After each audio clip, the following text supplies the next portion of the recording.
Welcome back, everybody, to the Right Way Sports Network YouTube channel. I'm your host, Daniel Alameda, and I'm here with my guy, as always, Andrew Little. What are we doing, you may be asking? We're giving you our 10 best fantasy matchups for week number 5. Andrew, last week, we did decent. I think 6 out of the 10 overperformed expectations, but this week, I'm telling you guys, if you guys are watching this, we're going to give you the best guys. Andrew's got 5. I've got 5. So before we get into it, subscribe, like this video, and comment if you agree or disagree. Andrew, start us off. Number 1, who do you got? My first guy, it's a rookie, Zay Flowers, playing against the Pittsburgh Steelers this week. Daniel, I'm going to give you some numbers.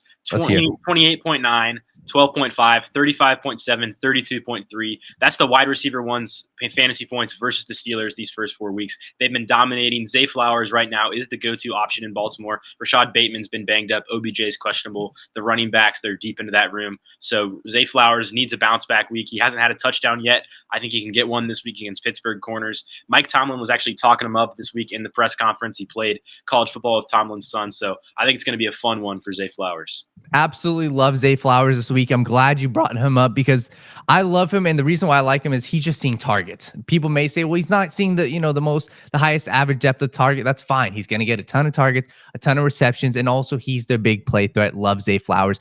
Number 2, I'm going with the guy. His name's Zach Wilson. And I know you got another guy on their team, but Zach Wilson is going to have one hell of a week. You look at Sam Howell, Justin Fields, Tua Tagovailoa. These guys put up crazy numbers against the Denver Broncos.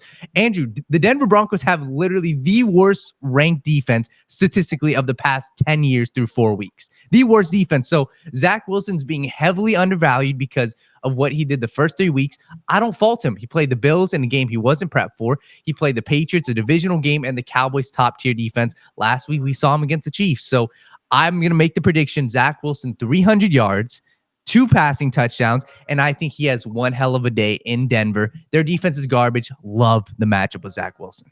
Yeah, those are big expectations, Daniel. But, Wilson looked good last week, and as you said, great matchup, so I could see it. I'll go with another quarterback that might be a little surprising to people with my matchup. It's Danny Dimes, Daniel Jones versus the Dolphins. Now, it's been rough for the Giants offense. They've looked terrible. Brian Dable and Mike Kafka, they haven't had the same magic as they did last year. I think we get a little bit of a rebound this week against the Dolphins. They gave up 20 points to Russell Wilson and the Broncos when they went nuclear and scored 70. So teams are going to be playing from behind, especially this Giants defense. Not very good. I think the Dolphins put up points early.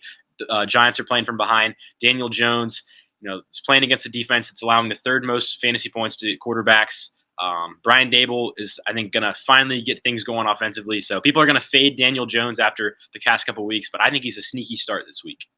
So I hate to do this, but I'm going to stick with the same team, Andrew, and I've got another one for the same game. I think we see a ton of points. Give me Wandale Robinson, Andrew. Give me Wandale Robinson, just so you guys who are watching. He came back in the lineup 2 weeks ago. He was hurt at the beginning of the year. And right away against 49ers, they got waxed, but he was seeing a ton of targets. He only played 8 snaps. I believe got 4 targets. Last week, what did we see? We see him get a ton of targets as well. PPR, he is a monster. I'm expecting 5 to 6 receptions.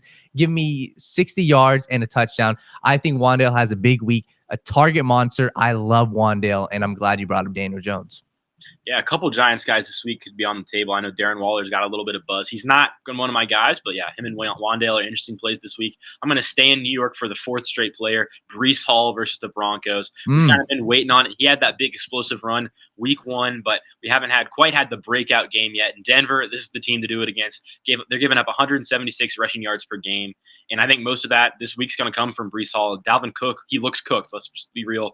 Breece Hall, he's getting healthy. Robert Saleh said no more snap counts, so we could see him playing the lion's share of the snaps. It's also a revenge game. Last year, Denver, he was playing against Denver when he got hurt, so I think Breece Hall goes crazy. We start to finally see that draft pick pay off. 100 yards and a touchdown. I think that's what we see out of Breece Hall. I love that pick.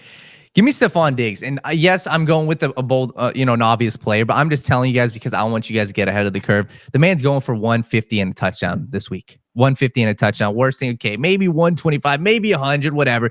He's still going to be the best receiver. I think he's wide receiver 1 this week. The Jaguars defense sucks. It's abysmal. Last week, they played a run-first defense. You look at Michael Pittman, screw them over, but they haven't played a real number 1 receiver.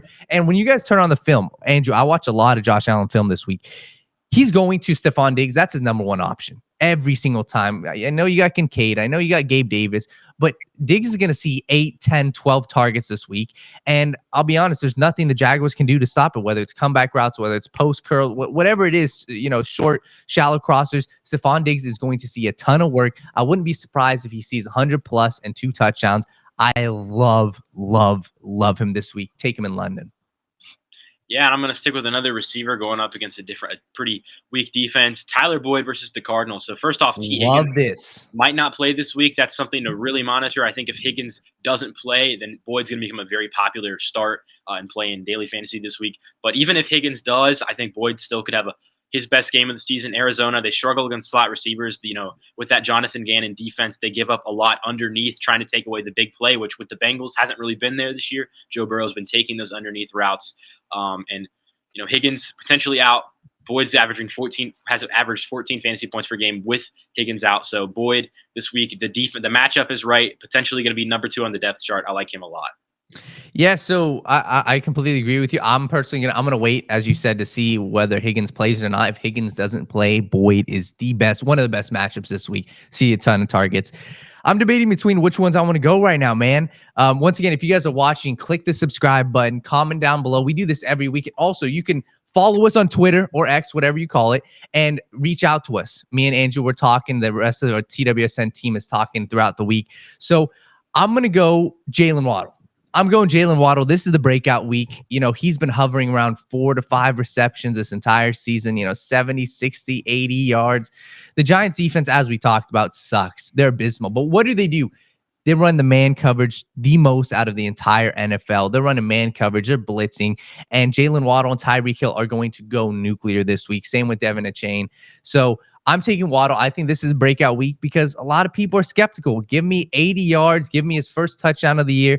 And Jaylen Waddle, I'm hammering him. I love him this week.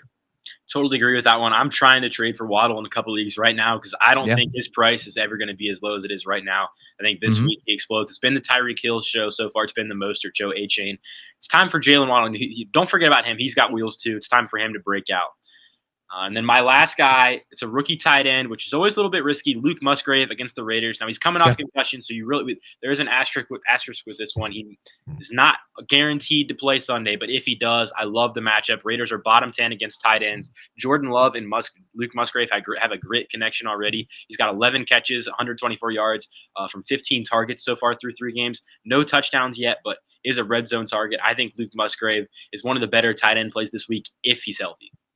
I love it, man. And that's the thing. He was primed for a great week last week. So if you guys are watching once again, you guys are going to hear us talk buy the dip, buy these guys low. We saw that last week with a couple guys.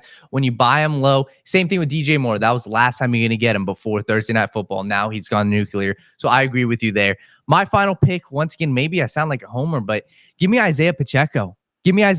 I think the man goes nuclear this week. And the reason why is people are going to be kind of down on him because Vikings, they've been doing good against running backs. Josh Kelly, 13 yards. Miles Sanders, 40-something yards.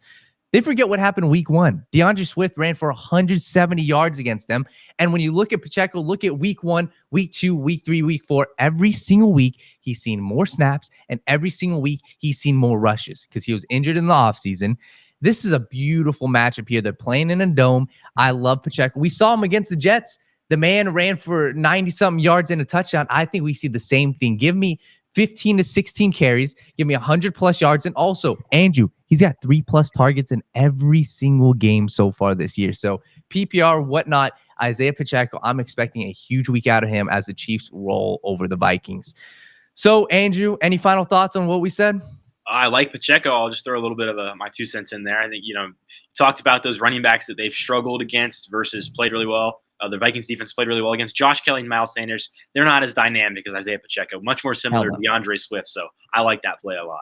So if you guys are watching, we appreciate you watching. We hope we, help you in your fantasy lineup. So once again, like this video, subscribe, and turn on the notifications. Me and Andrew, we do this every week. The TWSN team has content coming every single day this week. So I'm excited for what we got going. Once again, comment down below, reach out to us on Twitter, X, whatever, and we'll respond.